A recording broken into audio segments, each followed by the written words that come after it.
Gracias, presidente. Buenas tardes a todos mis compañeros.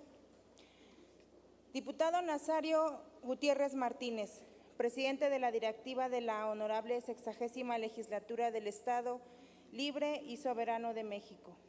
Diputada Nancy Nápoles Pacheco, integrante del Grupo Parlamentario de Morena, y en su representación, de conformidad con lo establecido con los artículos 51, fracción segunda, 57 y 61, fracción primera de la Constitución Política del Estado Libre y Soberano de México, 28, fracción primera y 38, fracción segunda de la Ley Orgánica del Poder Legislativo del Estado Libre y Soberano de México y 68 del Reglamento del Poder Legislativo del Estado Libre y Soberano de México, someto a consideración de esta honorable soberanía la presente iniciativa con proyecto de decreto por el que se derogan las fracciones 34ª y 35ª del artículo 17 y se reforman los artículos 80 y 81 de la Ley Orgánica del Tribunal de Justicia Administrativa del Estado de México,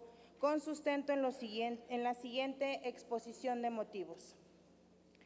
Desde el comienzo de la administración del presidente de la República, Andrés Manuel López Obrador, se ha tenido como prioridad el impulsar una verdadera política transversal de Estado, que permita generar una mayor claridad en la rendición de cuentas a través de la instrumentación de un gobierno abierto, el cual permita hacer partícipe a las y los ciudadanos para la implementación de políticas públicas para así garantizar un pleno acceso al desarrollo. Por ende, el Estado de México refrenda en su Constitución la protección de los derechos humanos de toda persona, con el propósito de frenar posibles abusos o irregularidades de la actuación administrativa del Estado frente a las y los gobernados.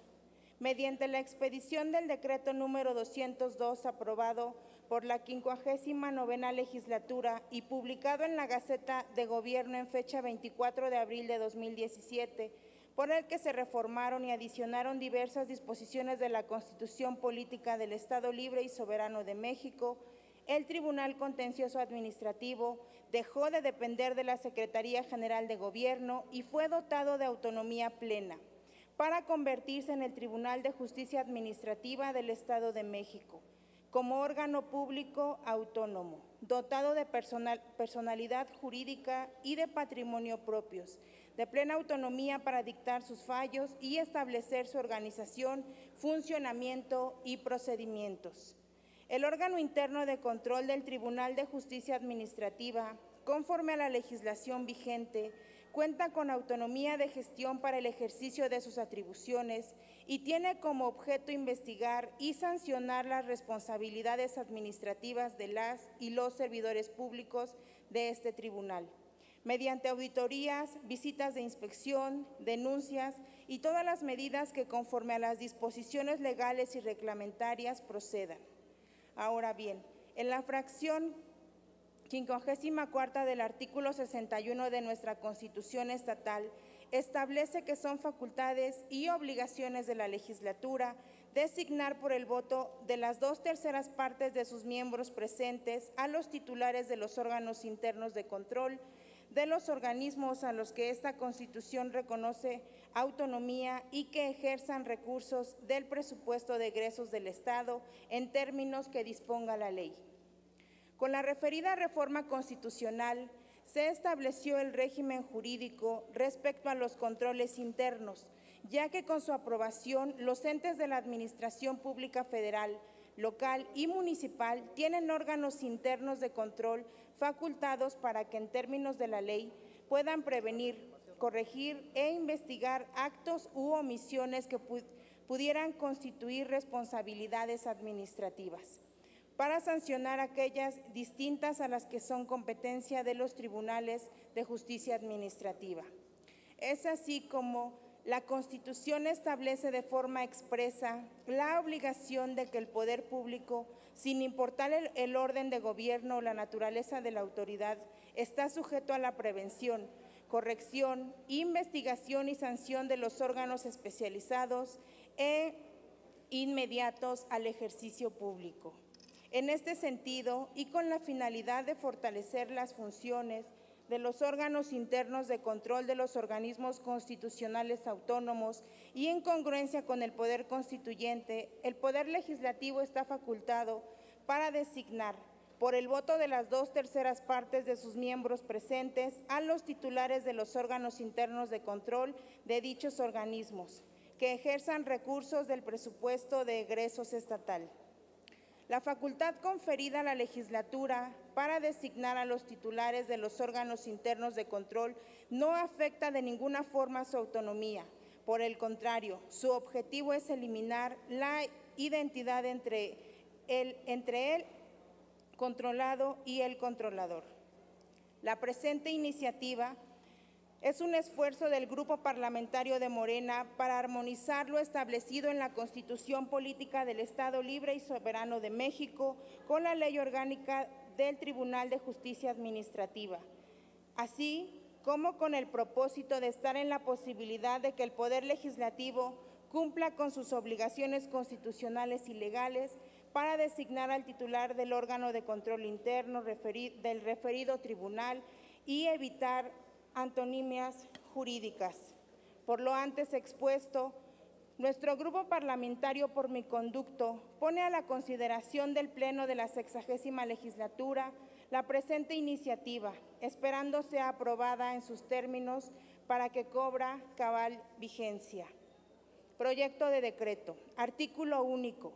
Se derogan las fracciones 34ª y 35ª del artículo 17 y se reforman los artículos 80 y 81 de la Ley Orgánica del Tribunal de Justicia Administrativa del Estado de México para quedar como sigue. Artículo 17. Son atribuciones de la Junta las siguientes. Fracción primera. A. 33ª. Puntos suspensivos. 34ª. Derogada. 35ª. Derogada. 36ª. Puntos suspensivos. Artículo 80. El tribunal contará con un órgano interno de control con autonomía de gestión para el ejercicio de sus atribuciones, cuyo titular será designado por la legislatura del Estado en los términos establecidos en la Constitución local. El titular del órgano interno de control durará en su cargo 3 años y podrá ser designado por un periodo inmediato posterior al que se haya desempeñado, previa postulación y cumpliendo los requisitos previstos en esta ley. El titular del órgano interno de control deberá rendir informe anual de actividades al tribunal, del cual marcará copia al Poder Legislativo del Estado de México. El titular del órgano interno de control se abstendrá de desempeñar cualquier otro empleo, trabajo o comisiones público o privadas, con excepción de los cargos docentes. Artículo 81. Para ser titular del órgano interno de control se deberá cumplir los siguientes requisitos. 1. Ser ciudadano mexicano en pleno goce de sus derechos civiles y políticos y tener 35 años cumplidos el día de la designación. 2. Gozar de buena reputación y no haber sido condenado por delito doloso que amerite pena de prisión por más de 1 año. 3. Contar al momento de su designación con una experiencia de al menos 5 años en el control, manejo o fiscalización de recursos y de responsabilidades administrativas. 4. Contar al día de su designación con antigüedad mínima de 5 años, con título profesional relacionado con las actividades a que se refiere la fracción anterior, expedida por autoridad o institución legalmente facultada para ello. 5. Contar con reconocida solvencia moral. 6. No pertenecer o haber pertenecido en los 3 años anteriores a su designación a despachos de consultoría o auditoría que hubieran prestado sus servicios al órgano superior de fiscalización del Estado de México, o haber fungido como consultor o auditor externo del tribunal. 7. No estar inhabilitado para desempeñar un empleo, cargo o comisión del servicio público. Y 8. No haber sido secretario de Estado, fiscal general de justicia, diputado, miembro de la Junta de Gobierno y Administración, responsable del manejo de los recursos públicos de algún partido político, ni haber sido postulado para cargo de elección popular en los 3 años anteriores a la propia designación. Transitorio. Publíquese el presente decreto en el periódico oficial Gaceta de Gobierno del Estado Libre y Soberano de México. Segundo, el presente decreto entrará en vigor al día siguiente de su publicación en el periódico oficial Gaceta de Gobierno del Estado Libre y Soberano de México. Lo tendrá entendido el gobernador del Estado, haciendo que se publique y se cumpla, dado en el Palacio del Poder Legislativo, en la ciudad de Toluca de Lerdo, capital del Estado de México, a los 19 días del mes de septiembre del año 2019.